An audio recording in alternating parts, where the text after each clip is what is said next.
మొన్న తేజ సజ్జాతో మాట్లాడుతున్నప్పుడు ఆయనకి జాతిరత్నాలు కథ చెప్పారంట అనుదీప్. అది జీన్ ప్యాంట్ సీన్ చెప్పారంట. జీన్ ప్యాంట్ సీన్ చెప్తే అసలు ఇది కామెడీ అయినా దీంట్లో నవ్వడానికి ఏముంది అని ఫీల్ అయ్యాడంట ఆయన. కానీ స్క్రీన్ మీద చూసేటప్పటికి అసలు హిలేరియస్ గా వర్కౌట్ అయ్యింది.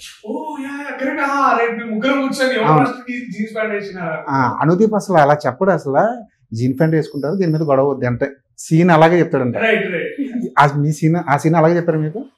సో అదేంటంటే మాకు యాక్చువల్లీ నాకు ఫస్ట్ చెప్పినప్పుడు నాకు తెలియదు. సో మేము జోగిపేట వెళ్ళినప్పుడు అక్కడ మాంటాజ్ తీయాలి. All we get from Anudeep is conviction sir. ఇప్పుడు ఏంటంటే ఒకసారి అబ్సర్డ్ లాంటి కామెడీ చేయాలంటే అంటే ఏముండదు, ఒకసారి చాలా చిన్న ఒకసారి ఇదేంటి ఫర్ అబ్సర్డిటీ దాన్ని బయటికి తీసుకురావాలంటే it takes a lot of conviction. So ఆ కన్విక్షన్ తో ఎట్లా చెప్పాలనేది these people directed as very Anudeep directed as very well. So అప్పుడు ఏంటంటే ప్రతి ఒక్కరు కాంపిటీషన్ అయింది. లేదురా ఫస్ట్ పవన్ కళ్యాణ్ వేసినంటే లేదురా నీకేం తెలుసురా వీడేషన్.